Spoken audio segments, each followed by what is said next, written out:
Dun, dun, dun.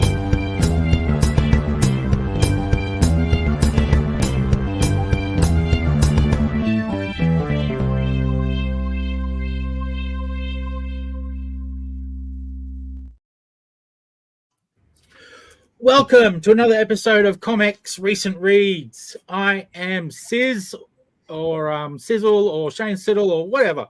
Most people call me Sizz in this particular environment. We are going to be talking about what we've recently read. Before I go around the room, I will say, remember to like the video, share the video with other people, and subscribe to the channel because that helps us grow. Oh, look at that. We've got some cool little things there. Awesome. Thanks, Ed. So we're going to start with Ed. What the hell? Ed, what are you going to be telling us about today? Today I've got Presents number 4 Ooh, from ComX nice. Studios, of all people. Excellent choice. And then we'll go to David. I meant to do the... Yeah, oh, well, I've missed it on Ed, so I'll miss it on everyone else. What are you going to tell us about today? I'm going to talk about the weird and wild art of Scar. Oh, cool. Nice. Nice. And Ryan, Christopher, what are you going to tell us about? I'm going to be talking about the Ryan K. Lindsay and Louis Joyce Kung Fu Revenge novella, A Fistful of Pain. Yeah, that looks cool. I love the foil on it. Yeah, it's pretty crazy. And then Max, what are you going to be talking to us about today? Okay, I have Gods Among Men from Nation Comics by New Kids on the Block, on the comics block, the Mac Brothers. Nice. Yes. And I forgot to say what I'm doing, which is Outlaw. So we've got a real comics night going on tonight, except, well, almost. So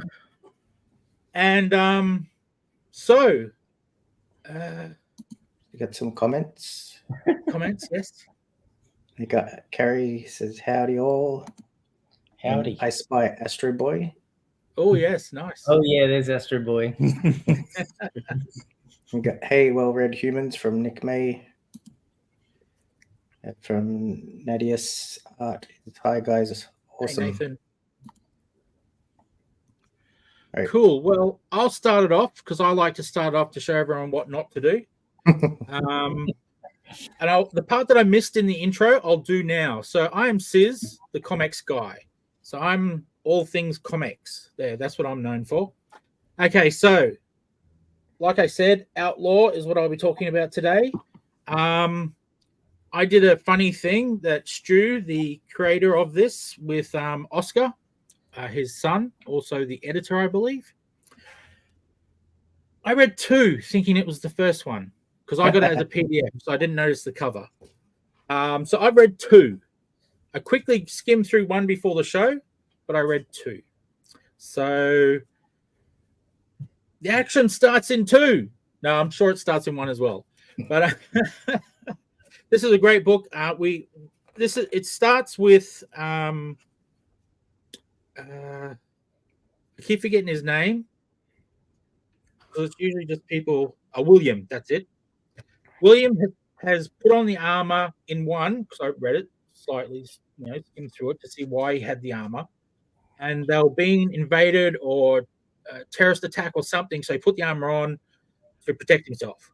Now he's stuck in the armor. And he's on a park bench when some operatives of the law attack. And so then it's a cool big fight scene and all that sort of jazz. And then it goes back to headquarters of these guys.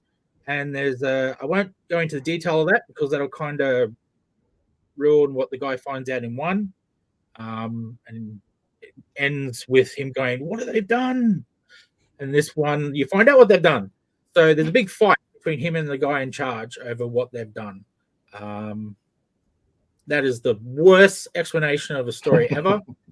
Believe me, great art, great story. It was a lot of fun to read. It is very reminiscent of your old 80s comics. Just action, fun, and yeah. So I would say go get it. Not just because it's a ComX comic, and who knows why I love 2 more, because it's got the smaller comic studio. Look at this. But 2 is awesome. 2 is awesome, and 1, I'm sure once I read it properly, is awesome as well. When I skimmed it, it was awesome. But yeah, they're in the comic shop right now as well. I'll advertise that. There you go. Anyone got some questions for me? Show us the artwork. Show us the artwork, of course.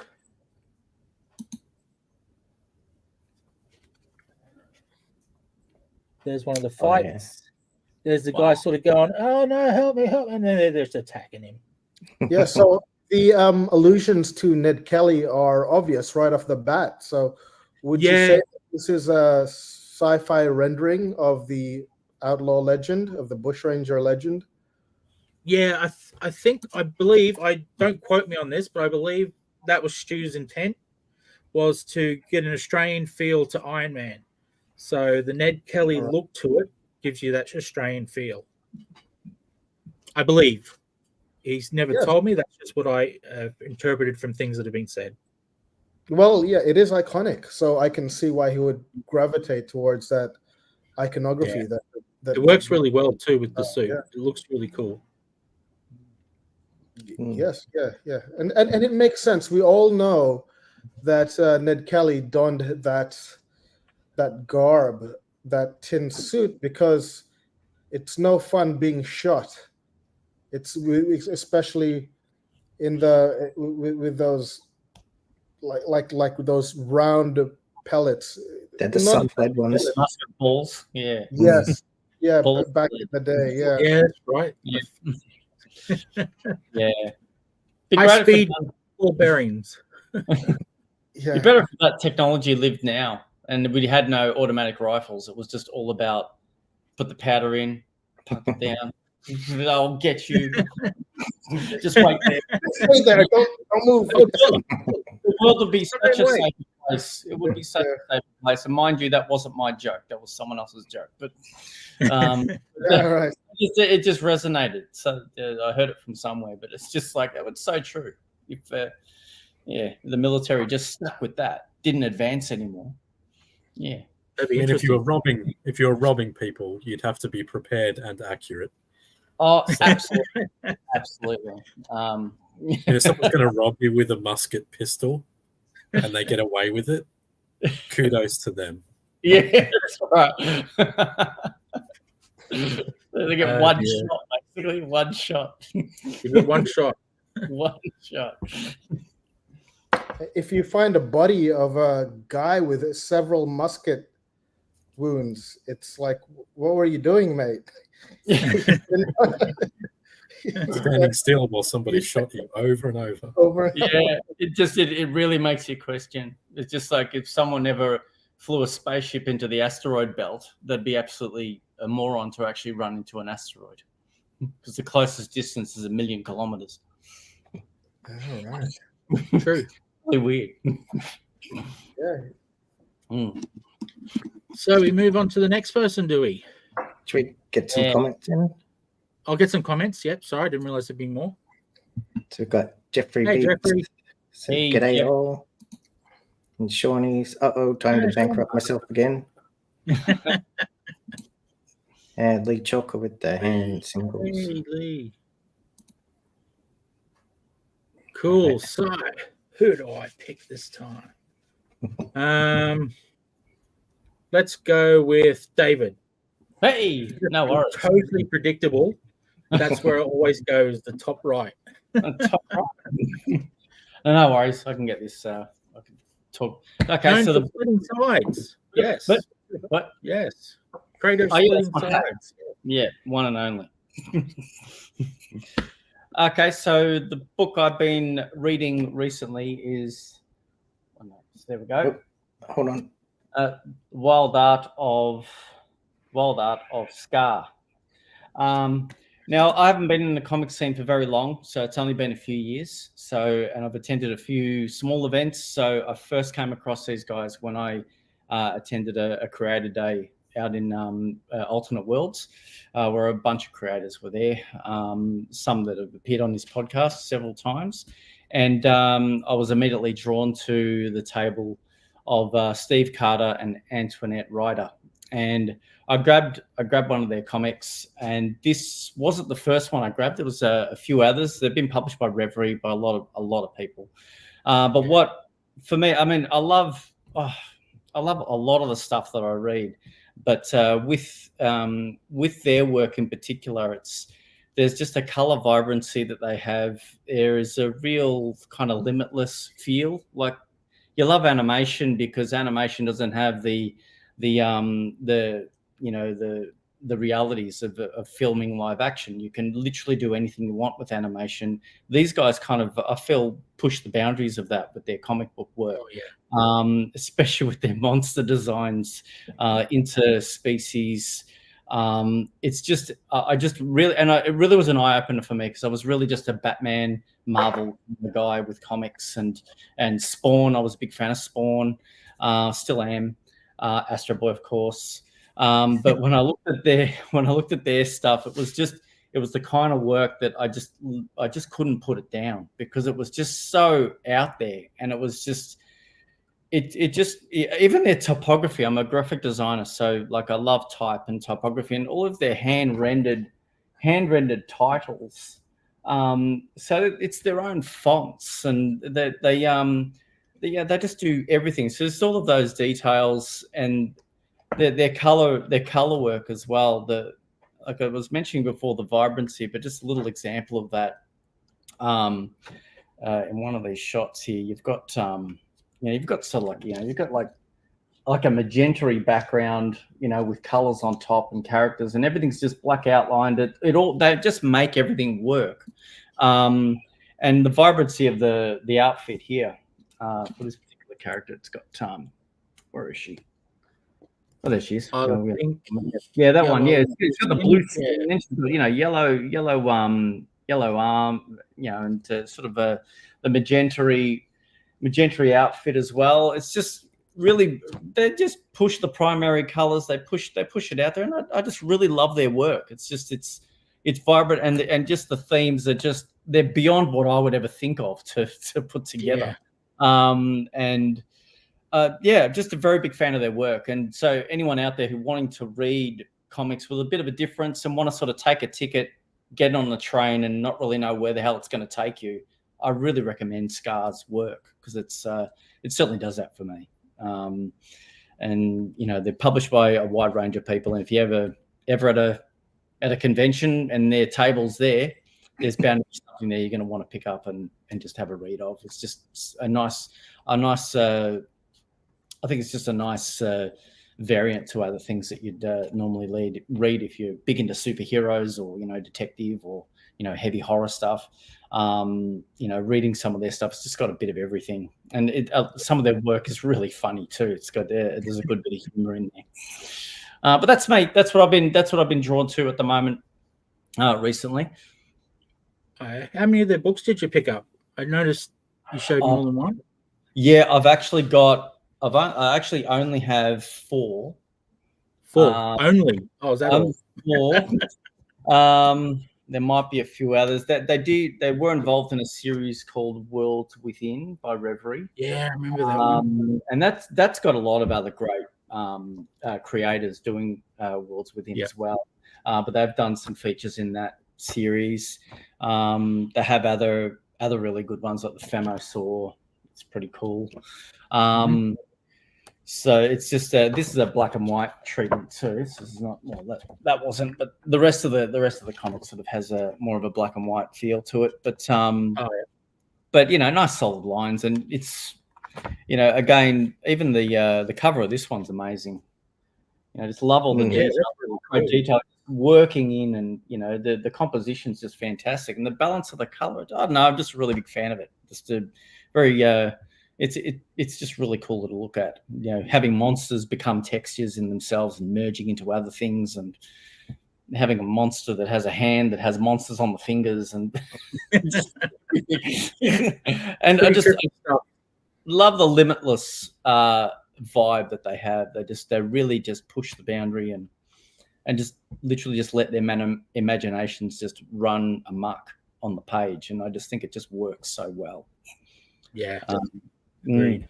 If I can interject, I believe Danny Nolan and I, in our Aussie Indie Review show, we covered A Worlds Within by Steve Carter and Antoinette Ryder, hence Scar. And from what I remember of it, and let me know if this is the case with what you read, it wasn't one particular story arc. It was a portmanteau or a vignette of several short stories with otherworldly themes. Combined. Metamorphosis and Hunter becoming the hunted. Yes, exactly. Yeah. And again, I think it's another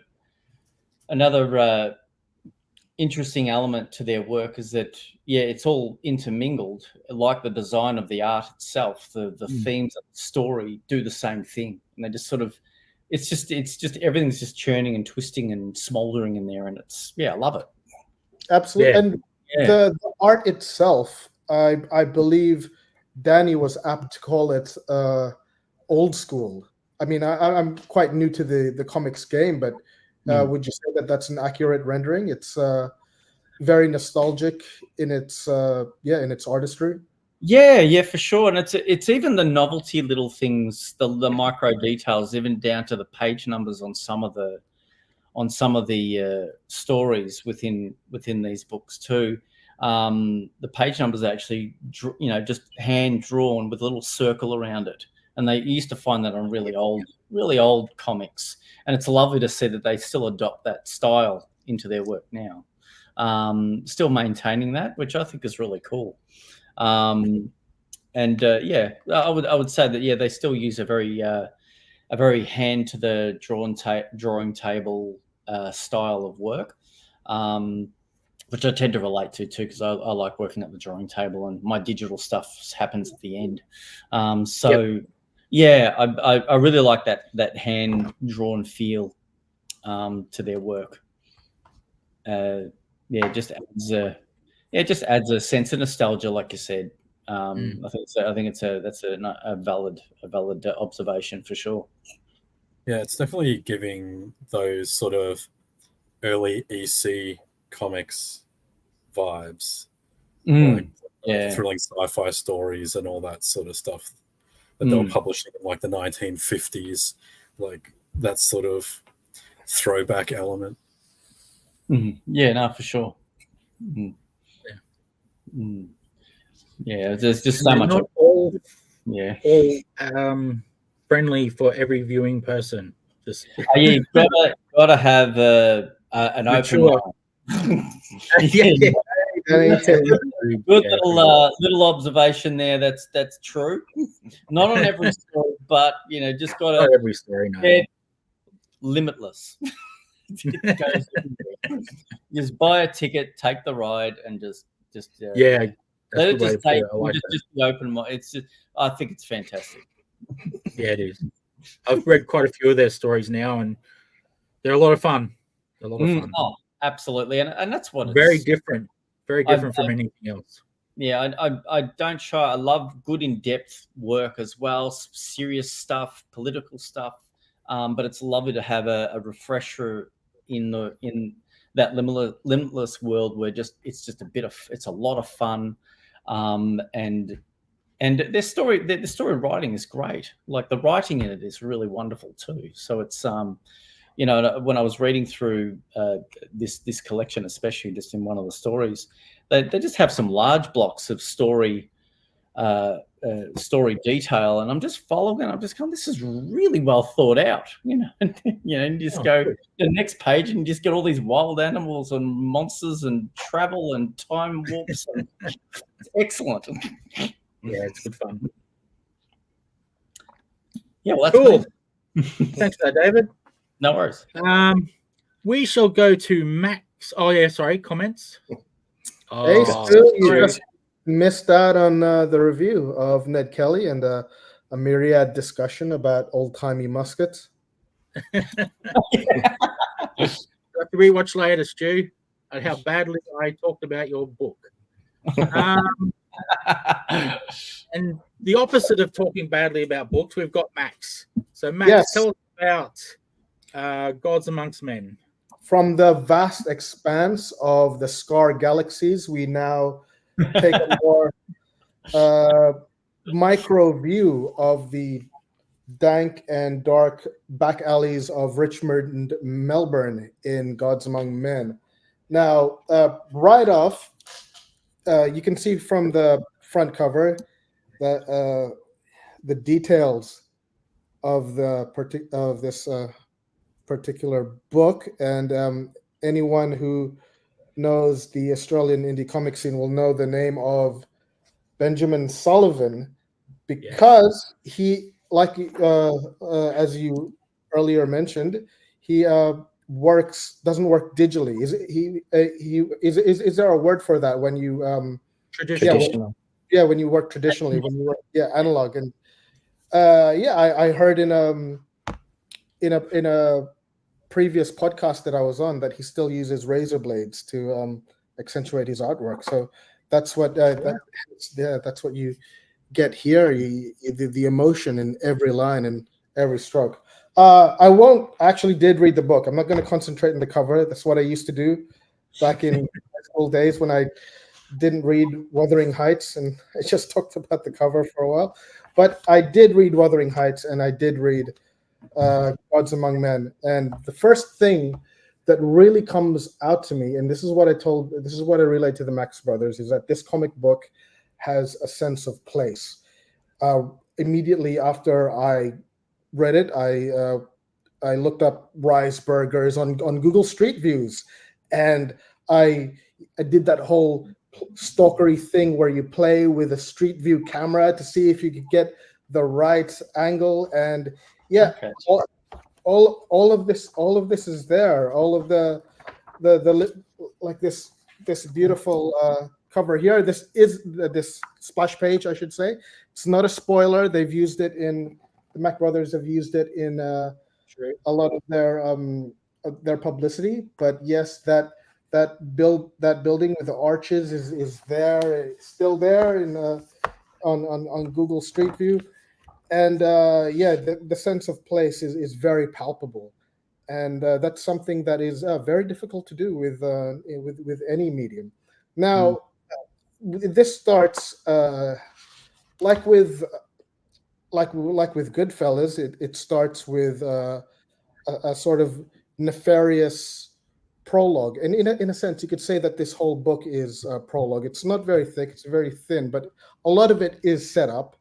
And you get a hint of where that's all leading to, where in the first page, when the protagonist Jason is shown into like a drug den. I won't get into the specifics of what kind of drugs. I'm not entirely sure what the age appropriateness is for this channel, but you see it. Yeah, you see it in all of its. And detail, like the melting faces. I mean, drug taking has been expressed, like in various degrees throughout. A lot of interesting medium. The electric Kool-Aid test by Wolf comes to mind. The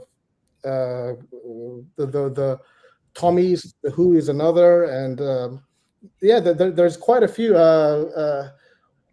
Well, probably my favorite one is Big Lebowski. When he gets punched in the face, instead of blacking out, he goes into this sort of dream sequence of what it's like to be an alcoholic who's just been knocked out, and you get that in a particular page. Which actually, I'll show that splash page as well, because it's not a spoiler, because again, it was used quite extensively in their publicity. But here it is. Here it is. The aftermath of the drug taking, the pupils rolling back, the sense of disembodiment, and just leaving your body for however long. But you get that, and I'd like to also give credit, give a shout out to the moody colorscape by Filipino artist Anthony Wilson Go. His name comes up a lot in the indie scene, and it's no wonder. He's exceedingly talented, and he's just like Ben, both Bens, the Ben who works on my book and the Ben who works on this book, their attention to detail is alarming, and it just leaps off the page. So that's how we're introduced into this world. Every page after that is a step taken in illustrating the stakes of what it took to bring an otherwise responsible character or a responsible person within that environment. So what are the motivations that we find you teetering between lawlessness and a traditional life, and what does it take in order to push you one way or the other? And the stakes are fleshed out with a lot of flair and humanity. A lot of great characters are introduced. You see the restaurant and its gimmick, I guess. It's a key selling point of rice instead of burgers, hence rice burgers. You see Jason's daughter. Children are definitely a very strong, very visceral way to set up the stakes. And without giving too much away, the climax is a discussion. Another splash page, which I won't show because it is full of spoilers, but it's a discussion that brings them to the bounds of illegality. And there is supposed to be supernatural elements which are injected throughout, and it perhaps sprinkled between the pages, but right now they're not evident, perhaps in future issues. If there is one criticism I have to relay about the book, it's that it does feel like a prologue, like all prologue. Is that the right word? Epilogue is at the end, prologue is at the beginning. Is that correct? That's Yes. right, Yeah. Yeah. I get mixed up between the two. But yes, it does feel like all prologue, but very expertly written. There is a lot of dense poetry to the voiceover. It's wall-to-wall voiceover, which usually I don't like. Not in films, not in certainly not in comics, but an exception in films is Goodfellas. And if I could evoke that again, I could see parallels between that and this. They call it a narco noir. So that noir is has its roots in French cinema. Noir, black, as in a crime caper or a crime film. Maltese Falcon is probably the first example of that. And narco, Trainspotting, Breaking Bad, narco meaning drugs, of course. But I guess the voiceover within that parallel absolutely works, and the writers are themselves songwriters, so there's it's eminently quotable and very poetic as well. I definitely do recommend it, and they have a whole website and everything. They have a TikTok that is just pumping with the sort of vibrant youth, which is no longer within my grasp as a 38-year-old. It's all there, and it's a reminder of my my inadequacies on an energetic level. But yes, do check them out on TikTok. This is, I believe, on Apple Books, and they have their own website. Gods Among Men. I mean, the supernatural elements which are promised really don't come to the fore, but I'm sure they will in subsequent issues. They're probably in the writing stages now. So check it out. And that's a hardcover. That's a hardcover book. They had that in the Kickstarter. That is a hardcover, and it has a spine and everything. And the first time you open it, you hear that crack, that indelible crack, and I know I've been missing something. I before I met Shane, I was completely a digital reader. I was, and then Shane I guess forced me back into the physical realm. And yeah, I've missed that. I've missed that crack of a hardcover. Yeah, welcome to the real world. You'll like it here. No, I've already lost all my shelf space. You know, it's in my couch. I wish I could show you my studio apartment. It's in my dinner table. I got to go out to eat now. I can't invite dates over. And when I do bring a girl over, I still have to do that thing where I have to cover the embarrassing NSFW comics. It's not embarrassing. I know it's not embarrassing, but if they see something like that, they're, the date's finished. It's done. Yeah, so, I'm kind of envisioning that scene from The Matrix now with you and Sis, like the red pill, blue pill scene. It did feel like that. We had that discussion. I had no intention of making Stellar Lands physical. It was going to be PDF or Kindle all the way. But yeah, I'm glad he changed my mind and changed my apartment space, I guess. I know exactly how you feel. I know. Yeah, so yeah, I really enjoyed talking about this, and yeah, check them out. Thanks, Max. And I'll just add, it's also in the comic shop. Excellent. Yes. Some comments. Yep.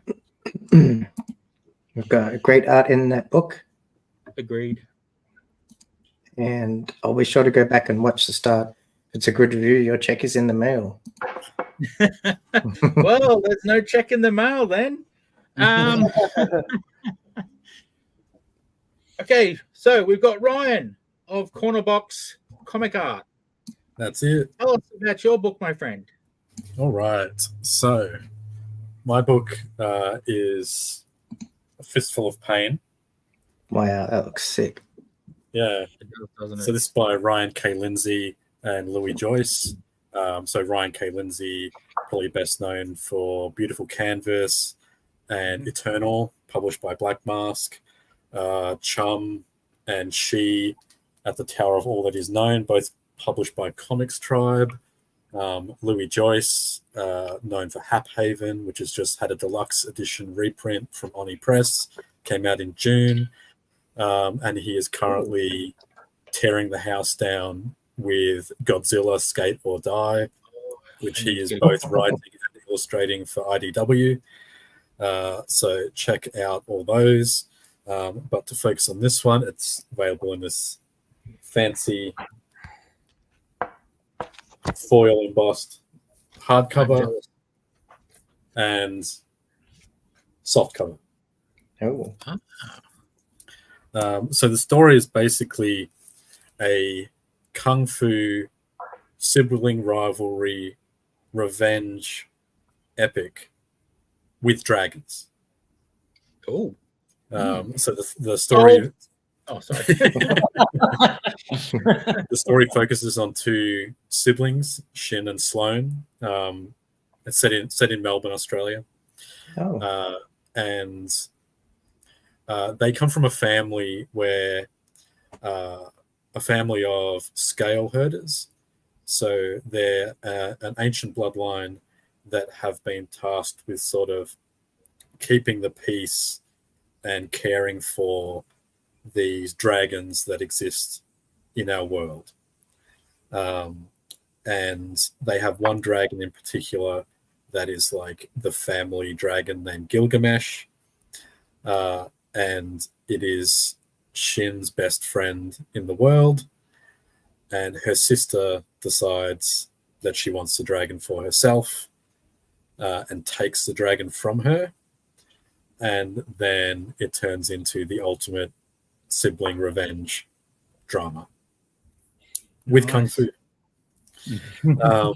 So the artwork in it is pretty phenomenal. I'll see if I just want to pull up something quite kinetic. Louis has this really great ability to transition between softness and frenetic kinetic energy. And in this particular story, it does a great job of almost pacing and adding a musicality to the story. So it paces itself in a way that you can read this book almost without dialogue and have it all come through with the same meaning. So it starts out with these nice soft colors and soft shapes. And then when things kick into gear,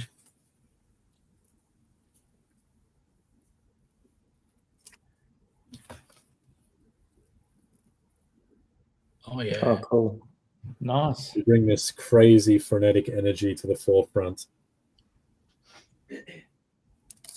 That's awesome. It's pretty unlike Louis' style is unlike anything else that's sort of out there, and I'm glad that he's sort of getting this new attention on him thanks to Godzilla. Godzilla's sort of all the rage at the moment, with Godzilla -0 winning the Oscar for Best Foreign Film. You know, great time to have a Godzilla comic out there in the world. Graphics, not foreign film. Yeah. And this one is sort of it tugs on the heartstrings for anyone who's got a sibling and maybe has had an up and down relationship with their sibling throughout their life. And if you're a fan of kung fu films, if you've watched a lot of Hong Kong cinema, you know, films of Bruce Lee, Jackie Chan, Sammo Hung, then this is sort of going to be right up your alley. It's only a graphic novella, so it is quite short, but it maintains a level of energy throughout that ramps up towards the conclusion. And it tells a nice story as well. It's kind of sad, but it does what it needs to do to sort of get the point across. And you get so that's Gilgamesh on the cool over there. Nice die cut cover as well. So oh wow, that's the eyes. Oh, yeah, Nice. the back of the book is full of pinups that have been done by other artists. There's interviews. There's some fun little extras. There's, I think, possibly some script pages that sort of show you how some things have been broken down and laid out, which I absolutely love seeing. Oh, here we go. Absolutely love seeing process. Oh yeah. As part of these development. books. Yeah. So knowing that it was just a novella, I mean, it sort of doesn't give an accurate description. So that's the hard cover, but then that's the soft cover. Very little. But it was published through Kickstarter in 2022. And at the time, it was Comics Tribe's most funded Kickstarter of all time. I don't know if any of the books have surpassed it up to this point. But yeah, extremely successful, huge campaign behind it. Some lovely extras that I didn't grab at the time. Like there was some metal trading cards. There was a Virgin art cover that was done specifically for Comics Tribe, which you can get through their website. Other than that, this book is available directly from Comics Tribe. You can get it from louisjoyce.com. Go to his store. He has copies available. And yeah, just loved it. It sort of brought back all those feelings of being, 10 years old and renting a lot of those 80s action films from the video store, popping the VHS in, and then just watching some badass kung fu. Nice. Yeah, so I mean, I feel like this universe that they've created has legs. So I don't know if they've got any plans to continue on and do any more of this sort of universe. I just know that I would definitely be down to see more from those two based in this world. because they sort of hit you with this amazing concept, and we get one family's sort of view. We get the sense that the scope of this is much bigger. There's more dragons than just the ones depicted in here. There are more families with these ancient lineages of caring for these dragons. We hear about the Council of Dragons, all these wonderful concepts that don't get explored beyond this drama that's existing between these two siblings. So I encourage anyone who's interested to pick it up. Like I said, it's available widely, and I don't think you'll regret it. There's so many interesting things going on in this book that you won't really find outside of A Fistful of Pain. You get elements of it now being thrown into Godzilla Skate or Die, because obviously it's Louis Joyce's baby, that book. And anyone who knows Louis knows that he loves skating. He loves that kinetic style. He loves putting as much energy, color, movement into his work as possible. It's definitely a book that you can imagine putting headphones in, cranking up your favorite, epic rock soundtrack, and then just reading the book, and the music's just going to fit straight in there.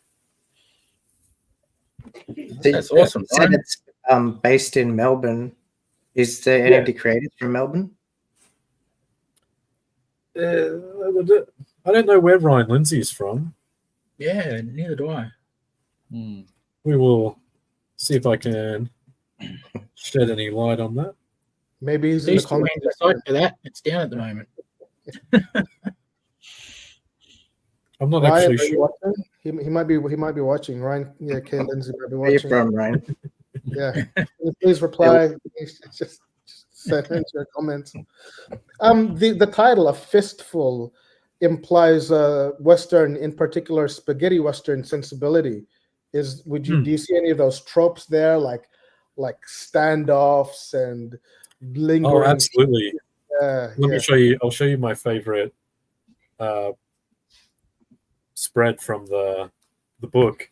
It doesn't really give anything away, because we know from basically the front cover that these sisters are going to come face to face at some point. Yeah, that's inevitable. Yes. So, where are we?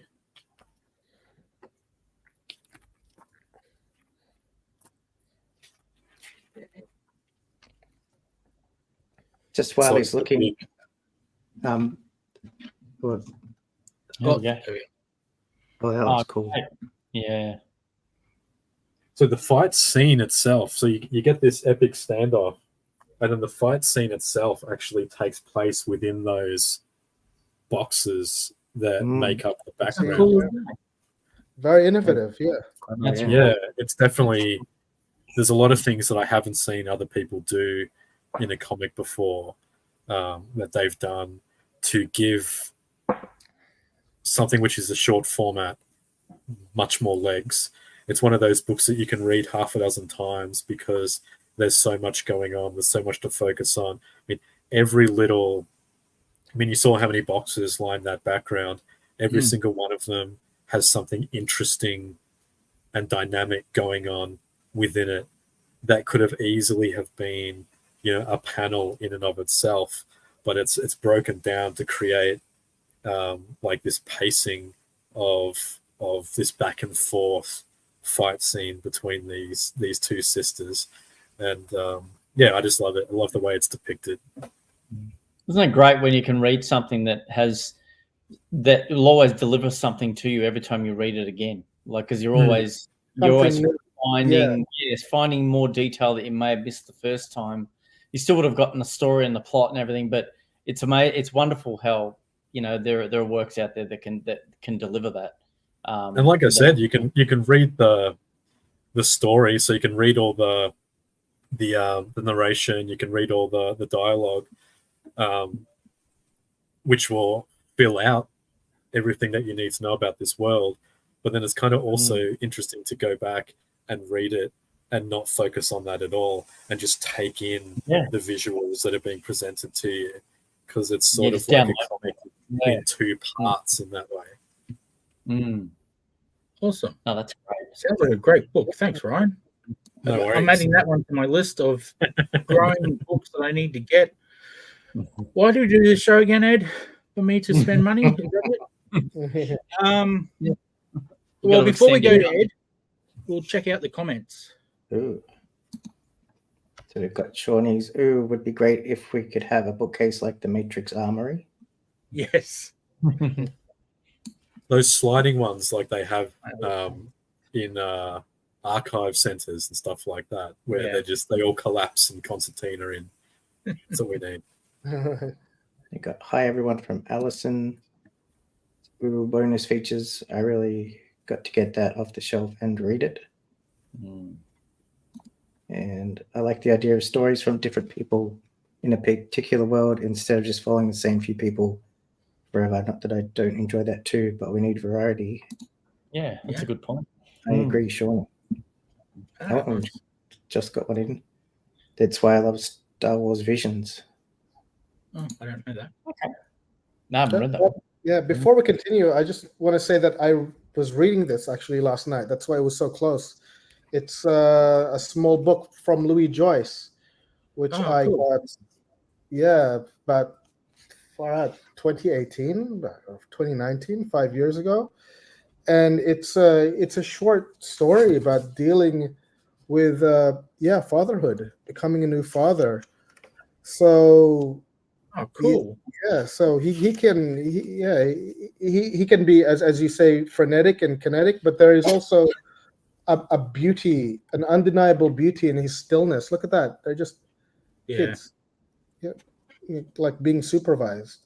Yeah, it's beautiful. Anyway, I just wanted to share that.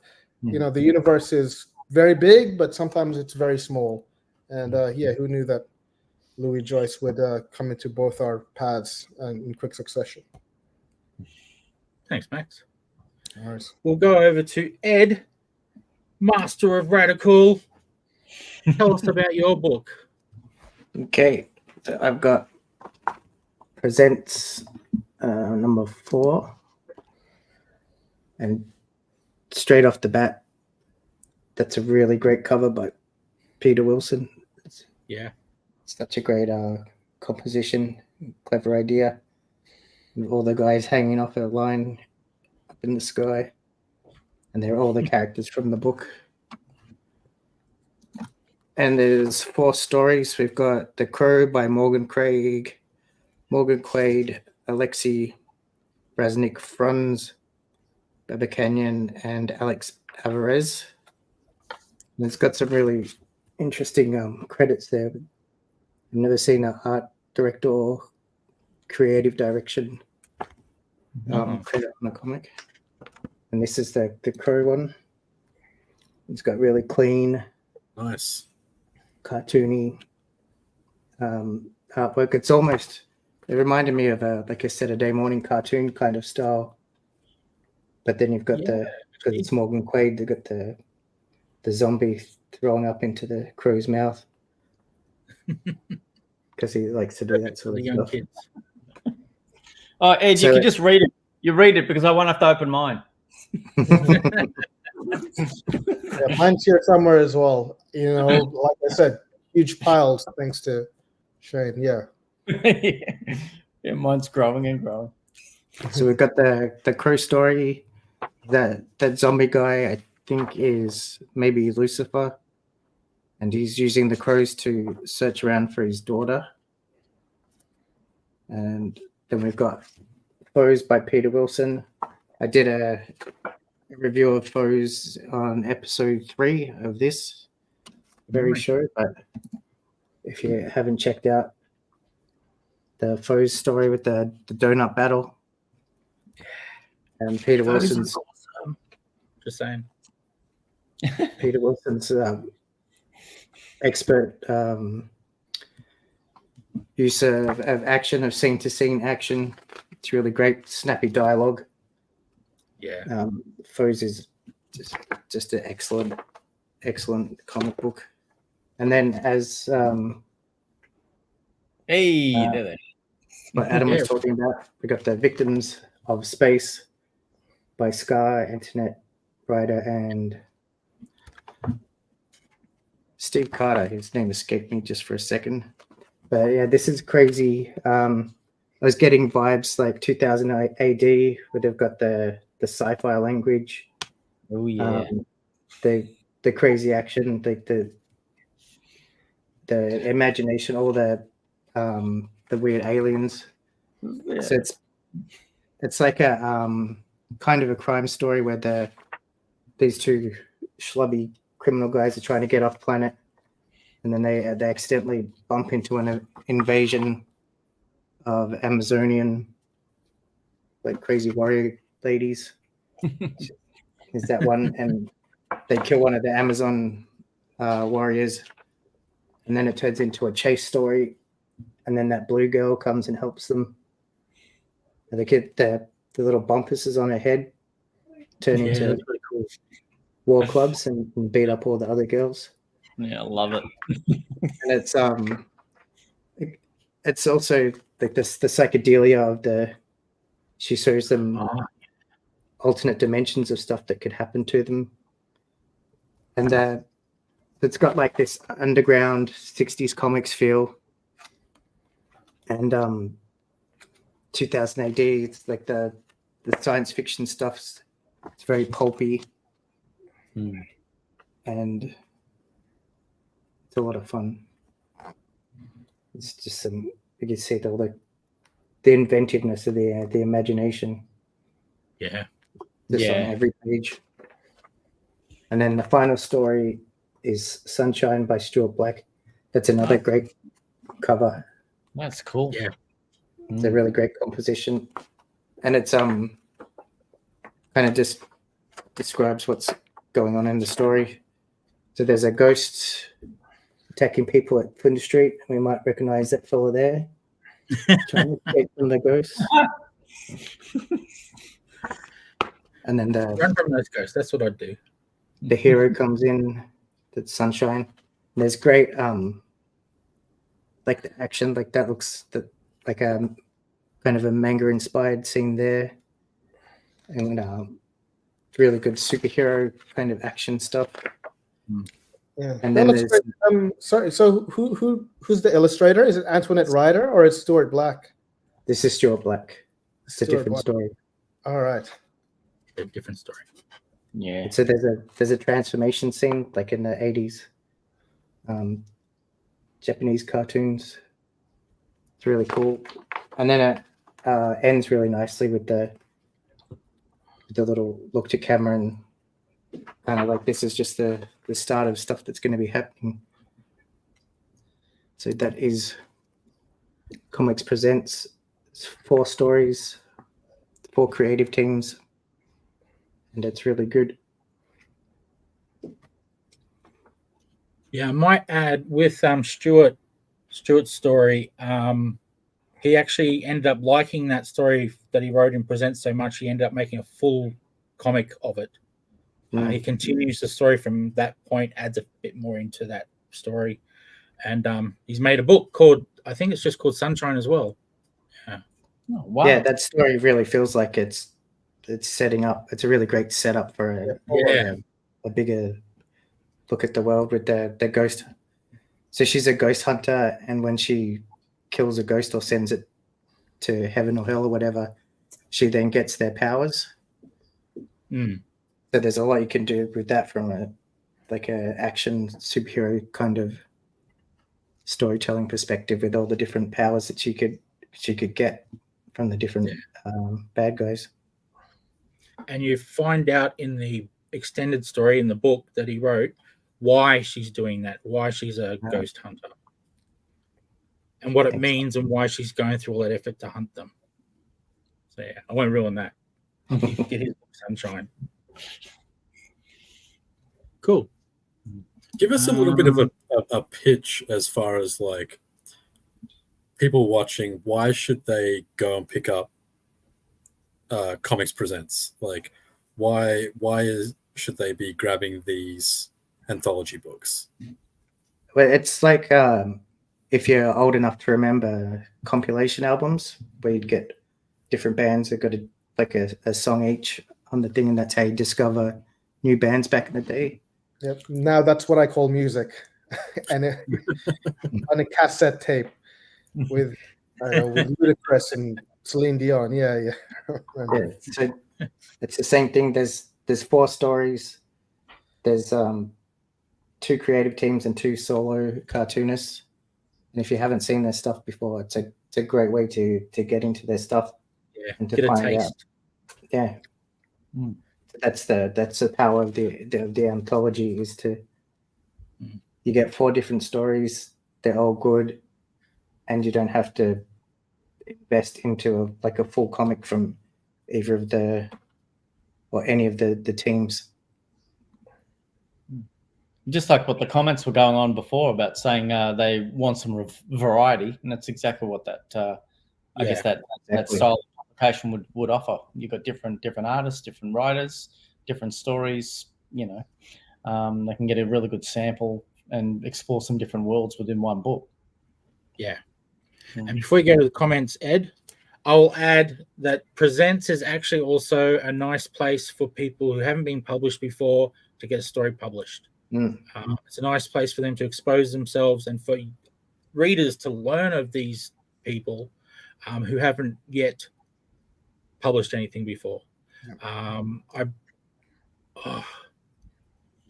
There was my mind's gone blank. In the first one we did, there was a story that we did, and it was the first time this particular artist had ever published a book, and I was so excited for them, and I can't remember who it was.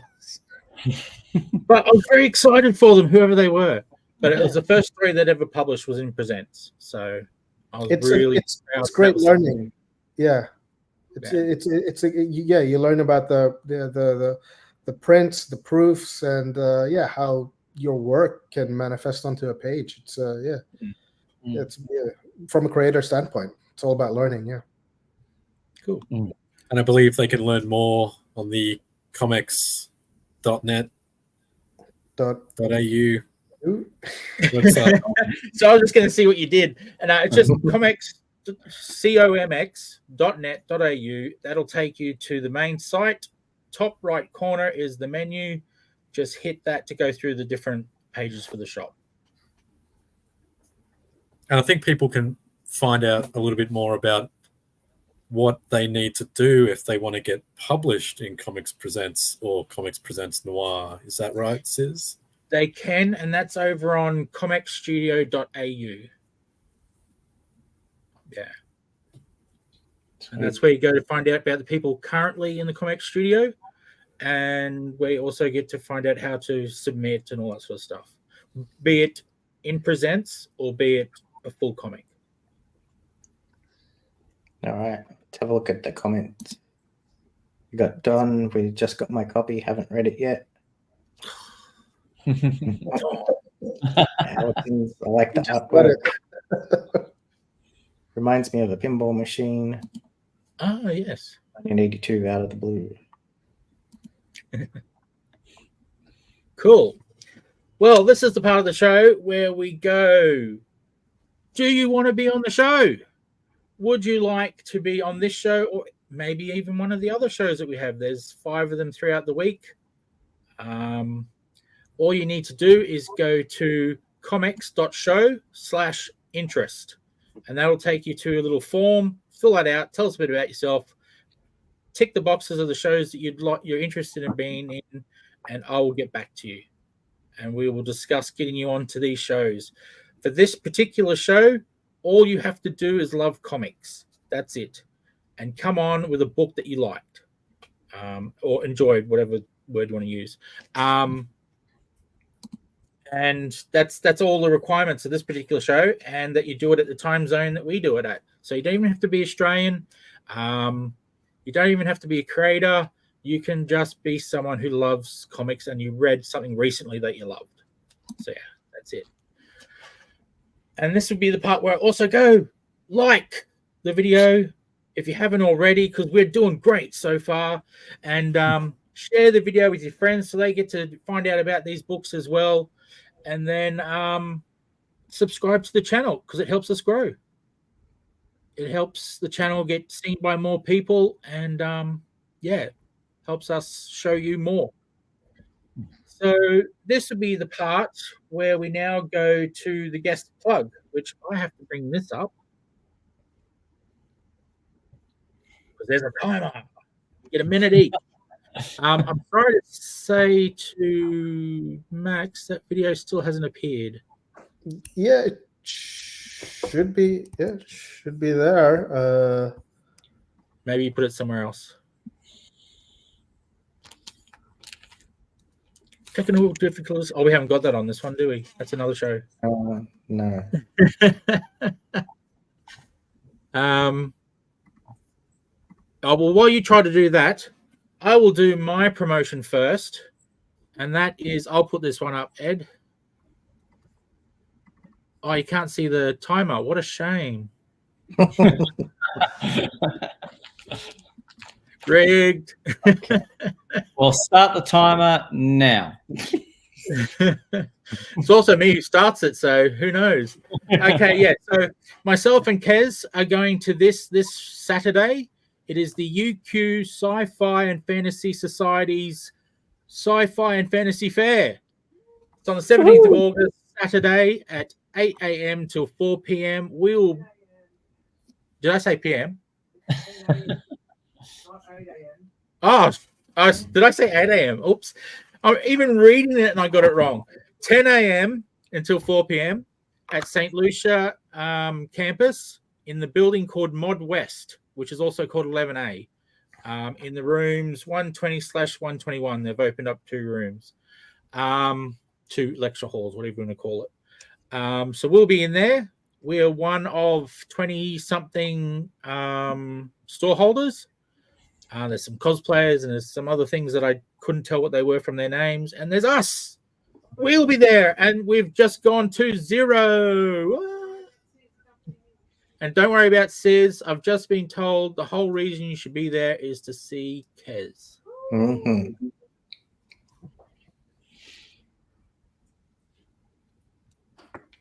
And I totally stuffed that up by not watching it and pausing it before it got to 0 because it stuffs up the whole video.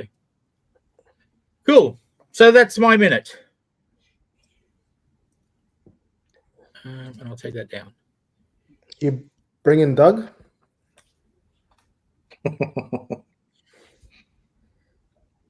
Hello? No, we're not bringing Doug. Sorry, I'm just reading some private chat messages. Oh, it's there now. It's there now. Just telling Max the video has finally arrived. So while we're doing that, let's get someone else to do this. Well, Ed was last, so we'll do Ed first. Go, Okay. Ed. All right. So I'm E.D.Kearsley. I do comic books such as Radical and Final Dragon. But I also do one called Sea Mandrels from Earth. There's 2 different versions Very cool. of the 2 different covers of issue 1. And this is a fantasy kind of monsters comic. It's in the square format. And it's an ode to the old Savage Sword of Conan comics that I grew up on. That's black and white, lots of monsters and fighting and stuff. And they're available in the comic shop and also on my Patreon. There's updates of the pages as I make them. And that's at E.D.Kearsley Art on Patreon and at E.D.Kearsley Art on Instagram. Woo! And I will add, awesome little. Do you call it a zine or a comic? Is it still a comic? I call it a comic. It's a comic book. I've never understood the distinction, but either way, the Mandrels from Earth are awesome. So that they're in the stores, and I read them before I put them in there. Very cool little story. So we're going to go with Ryan. You get to promote ComX, I believe. I do. I'd love Let's to talk hear about this from ComX. someone else's perspective. This is going to be really cool. So away you go, buddy. Okay, so I'm pretty new to the whole ComX thing. But it's been kind of a great learning experience to be coming on these shows. I've done a few shows. I've done Drink and Draw. I've done this ComX Recent Reads, and you'll be catching me in September on Chinwag with Lee Chalker, where you'll learn a little bit more about me and what I'm trying to do with Corner Box comic art, etc. But I kind of love that Australia has its own sort of independent publisher in ComX. And the more I've been exposed to some of the incredible people who are making comics locally in Australia right now, the more I've been impressed and more I've wanted to get involved. And I think if that's anything that I can sort of say to people right now, it's like you can't help but be inspired by seeing the work that's getting put out by so many great Australian creators. And it's thanks to platforms like ComX and Sizz that these stories are getting into the hands of a wider array of readers than they would otherwise. Love it, Ryan. My head is swelling as we speak. And not from I the think compliments. because Max is actually cheating and doing a video for his promotion, we will go to instead David. Oh, okay. Okay. Hello, everyone. Dave Shembry, and I came out in the comic scene a few years ago, where I launched my first comic series called Splitting Sides. This was issue 1. It has been re-released this year with a new story called Val the Vampire. So he's in here too. So just to give you a quick look. So if you haven't read Val the Vampire, this is a quick little squiz. Oh, But I'm not going to say too much, so I don't want to spoil things. But just a little look. It's a full color comic, and so I trade that. And there's also issue 2, Splitting Sides, was released last year. So I've been doing that, and it's all comedy horror is what I'm all about. So it's all just having a bit of fun with the theme. I loved Creepshow. It was one of my favorite horror films. So it's what inspired me to create Splitting Sides. I got my own superhero as well. It's Crowman, and that's for the kiddies. This is the kiddie edition. So it's a coloring book, and if you contact me, you'll get little colored pencils as well. I'm also a horror fiction writer, so I have a couple of horror story collections. That's Unearthly Fables, released in 2013, and the other one in 2016 was Beneath the Ferny Tree. These are short fiction collections, and they're also illustrated, so they've got some illustrations and stuff in there as well. Cool. So that's a real quick spiel. I'll be at BendyCon as well. Sorry. I Festival. uploaded a picture for you for that. That's all right. Kids under 5 go in free, so get down to BendyCon, and I'll be there in Artist Alley. It's my first big show, so really looking forward to it, and they'll able to get me a table there. So really looking forward to checking out that pop culture and all the crazy vibe that happens. So it should be a great show. And I'll also be there with all my stuff and my artwork as well. I'll trade some of my artwork as well. So looking forward to it. That's me, and nice to meet you. We've heard nothing but good things about BendyCon, so Yeah, same. hopefully it's a good show. Yeah. No, I'm looking forward to it. Now, before we go to the video, because it's sort of like a big event, do you want to catch up on any comments? Yep. Yeah. Good talk tonight, guys. Thanks, Nathan. Thank you. Thank you. Another great show. Doug doesn't play well with others. Got That is true. Conan, Crom. Nice one, Ryan. Thank you so much. And wow, love the colors, which was in reference to the Val the Vampire. Oh, thank you. And I've uploaded the video. So here is Max's minute. Hit it. I thought it was great. The art was fantastic. Another awesome indie comic find out of That wasn't that really You guys should definitely check it out. I'm really looking forward to reading issue number 2. This was a complete comic with a start, a middle, and an end. It was very satisfying. It's very well made. It's incredibly well written and drawn, and it was my favourite comic from last year. I can tell you, Stellar Lands 2, in my opinion, is better. I'm not going to lie, I'm a grown man, I can admit this. I teared up a little bit on the last few pages. It was quite emotional. There were tears shed. Listen, my cold, dead heart unfroze at the end of issue 1 and issue 2. More so issue 2, because I was like, no!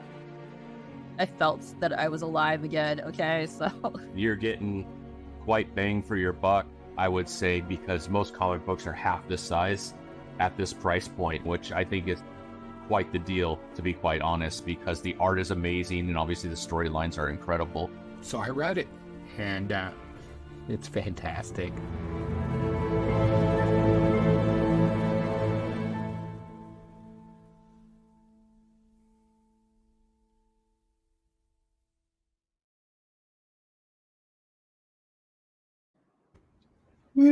Awesome video. And I'm just going to throw that up there just because, you know, I'm ComX and I'm the boss and I can do whatever I want, damn it. So I can put a bit more promotion in there. This is on right now, last week. Don't miss out. If you haven't read Stellar Lands 1, you can get it as well with Stellar Lands 2, which is this. They're all self-contained stories. Probably say that as well. Yep. You will never see to be continued in a Stellar Lands book. As Danny said in the review, there is a beginning, middle, and end, a satisfying Aristotelian arc, and the connection between all the issues is that they're happening at the same time. So you don't need to read them in chronological order. So yeah, they are their own narrative. And the Stellar Lands campaign is on its last week. And we have some variant covers which will be only available on this Kickstarter campaign. This will be the only time you get it. These next 7 days after that, they will be gone. You can probably get them as secondhand, but in terms of buying them fresh and getting them printed, this will be the only time. So get your variant covers. I didn't know what a variant cover was until I started making comics. Now that I know what they are, I want all of them. And you probably do too. So please, this is it. This is the only time that you can get them. 7 days, it'll go. 7 years, it'll go like that. 7 days, it'll go like that. So, 7 years, wow. That's a long Kickstarter. Okay, so we're at the part of the show where I'm going to let Ed press the button. Pressing now. Are you feeling a little down? Tired of reading the same old books again and again? Looking for something different? Why not head over to the ComX shop now and pick yourself up some freshly inked inspiration?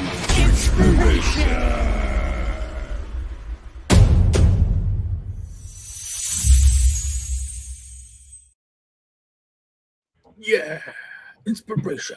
Awesome. Okay, now it's quick shot round where we all give a recommendation. I'm going to start. It's not a comic. I have a bad feeling someone recommended this a couple of weeks ago, but I'm going to say Understanding Comics is awesome. I haven't read the whole thing. I've read about half of it, and the insight is awesome. I'm looking at comics in a totally different way. I love this so much. I went out and got Making Comics, which I'll be reading next. And then I found out he had another one, which is Reinventing Comics. So that's also in my pile to read. I've actually decided to make that more important than my reading the comics, actually, because this helps me understand what's going on so I can help people better as a publisher. So that's my quick one. We shall go to Max. What's your quick recommendation? My recommendation is from American and Australian writing / illustrating team. Daniel Becker, Robert Young and Daniel A. Becker, who is a pal of mine, one of the first people I met on the comic scene, and it's Lobo. It's an origin story of a naturalist, explorer, and I believe he was the founder of the Boy Scouts, Ernest Seton.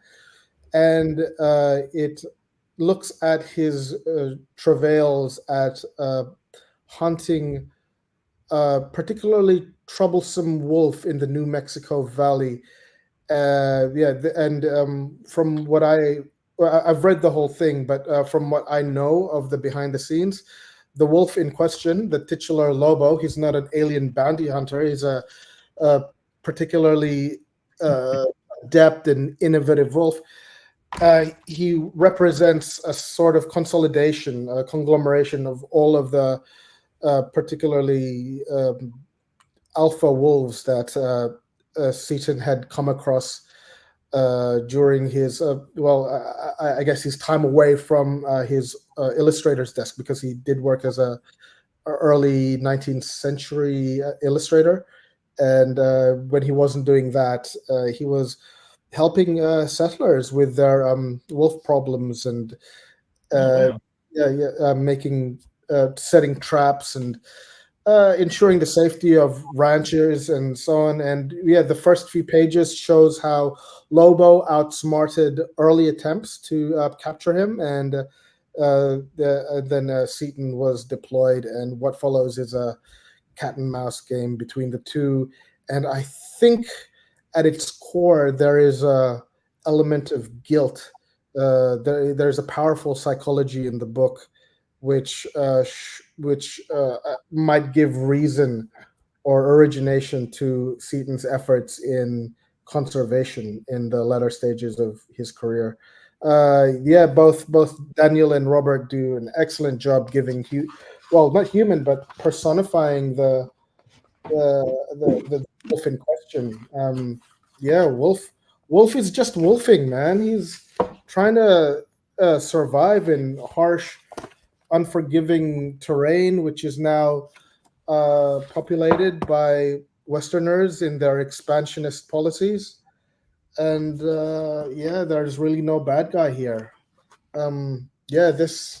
This certainly broke my heart, because there is also an undeniable element of love within these pages. So check it out, Lobo. I really should have done my research in terms of how to get it. My relationship with these books always begins and ends at their reading, so I have to get better at that. But I got a copy as well, but it was through the Kickstarter, so I don't know how to get it otherwise. But I guess just Google it. Again, you'll be met with an alien bounty hunter who is voiced by Brad Garrett. But if not, look up Ernest Thompson Seaton and Lobo and Daniel A. Becker, and I'm sure you'll find out how to get this comic book. It's quite thick. It's got a spine and everything. It's it's wall-to-wall voiceover or narration, which I usually don't like, but it absolutely works. And with these two books, which I covered tonight, they do share the same theme of an origin story. And anyone who says that the Australian comic scene is flailing or circling a drain, I just encourage you to pick up these two titles. These are very detailed, very alive, and I think it shows a promising glimpse of what the future of Australian indie comics or Australian comics can look like. Thanks, Max. Already, David. So I've forgotten who we've done quick recommendations from. Ryan. Tell us who you recommend. So I'm recommending the format Epic Collections from Marvel.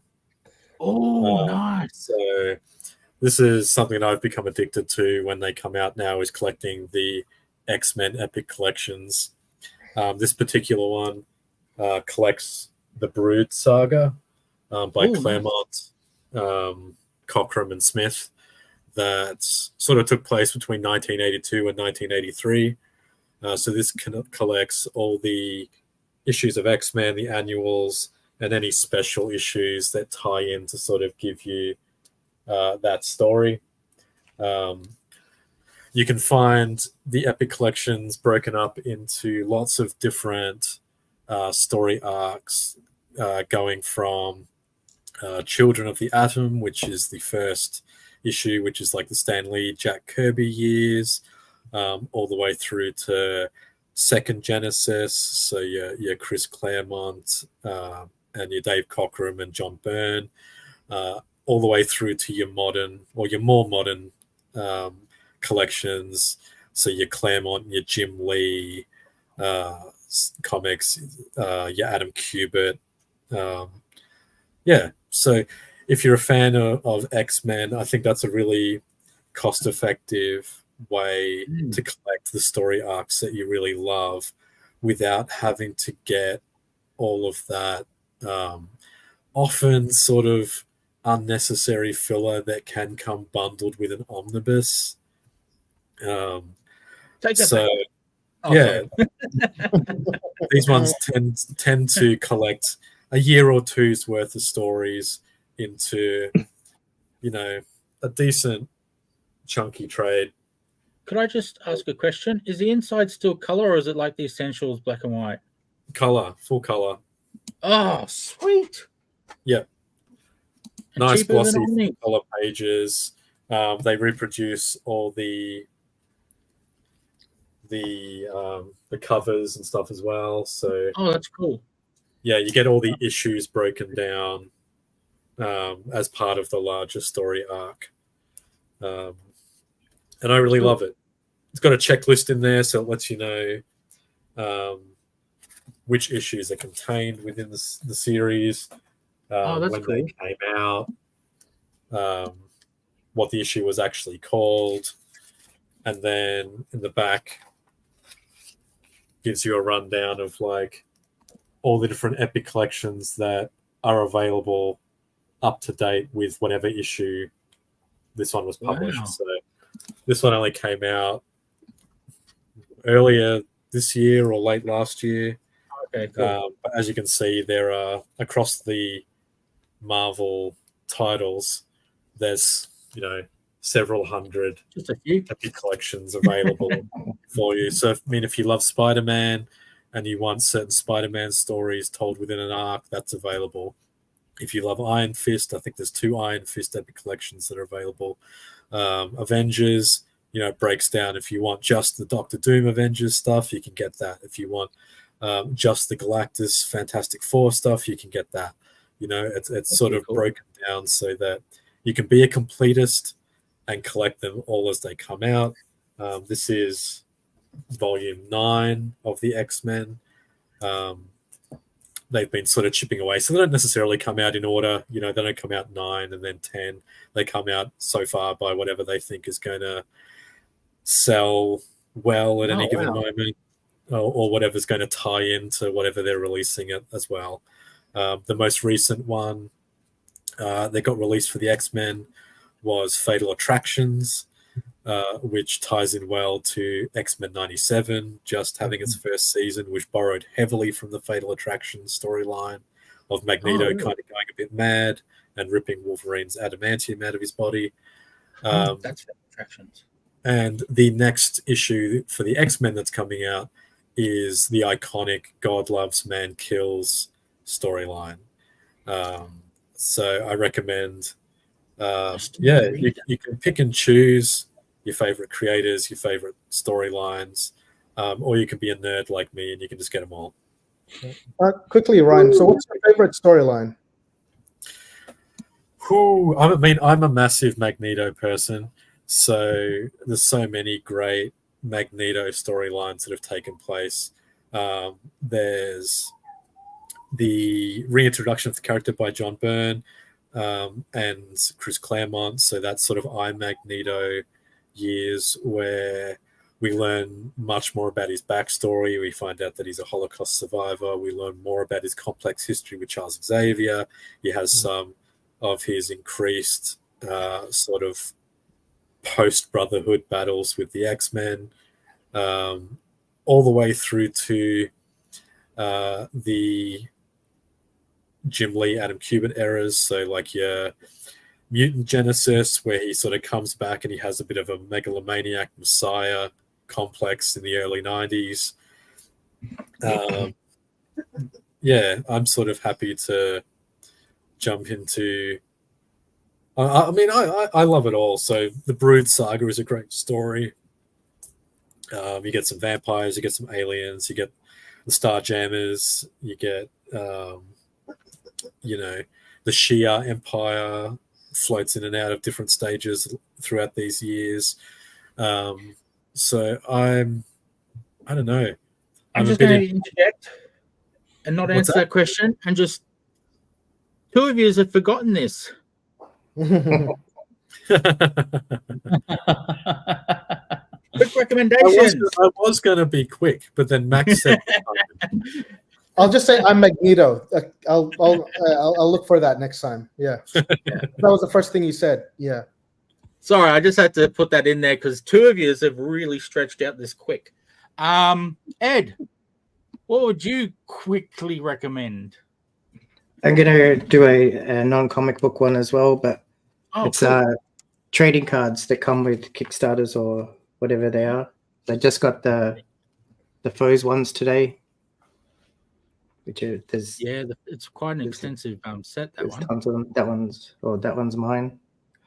It's hard to do the cameras backwards, but yeah, the trading cards that come with the Kickstarters, or if anyone's independent comic guys are making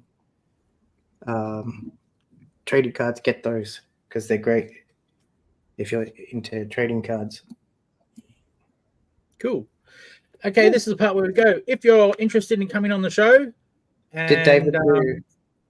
I didn't do one. Oh, sorry, David. Am I mirage? I thought I was doing the circle. Okay, sorry, David. Yep. Really fast. 10 seconds. I'm recommending the Kick-Ass Goblin Shine of the Moon by John Lowry. His name's there. I've only read through a few volumes of this, but he's got a lot of volumes of this, but it's all full color adventure, fantasy, mayhem. If you want a kick-ass female goblin, Shine of the Moon's the one to get. I just found it really enjoyable read. It's and I look forward to getting the rest of the collections. But it's a great story, really in depth. You go to the land of the dead, living everywhere, wars all over the thing, and she's just a really good kick-ass hero. And lovely stories. So highly recommend Shine of the Moon. Yeah. Done. Sorry about that. My apologies. What are we doing? Oh, that's right. We're doing if you're interested in being on the show and me rudely interrupting you and I'm cutting you off, then this is the link to go to. comx.show/interest. There's a form there. Fill it out. You can say you want to be on this show. You can say you want to be on one of the other shows. This show in particular, like I said earlier, if you didn't catch it, you just have to love comics and read something recently that you loved. That's it. That's the only requirements. Well, of course, you need a webcam and microphone. I guess that's probably, and a computer. A computer's be out in the woods. I can use your phone. You can use your phone. There. You just issued a challenge. You just write down your thoughts and mail them to Sizz. As long as your phone has a screen on it. It's not one of those analog phones. Not a Nokia. Too true. I'm sure there's more comments now as well, so I'll let Ed go through them. Yes. We've got where to purchase David's comics. Oh, good. Found his website. Oh, right. Got Eddie's that guy. Hit me up directly if you want. No problem. I don't know what that's in reference to. Good chat, folks. Got to run. Thanks, Jeffrey. Oh, good, Jeffrey. Good point says I should prioritize my how-to books right now as well. And I like that how-to comic books are on the table. And that's it. Cool. And we've done it. Thank you so much to our guests. Thank you to Ed for pushing the buttons and also being part of the show. I want to say thank you to me. Rudely. Thanks, Sizz. Thanks, Sizz. Made a new banner. I'm looking forward to using it again on other people. And thank you to everyone who watched, everyone who commented, everyone who watches this in the future. And we apologize for making you spend more money on comics. And that's us for the night. Thank you very much. See. I pressed Oh.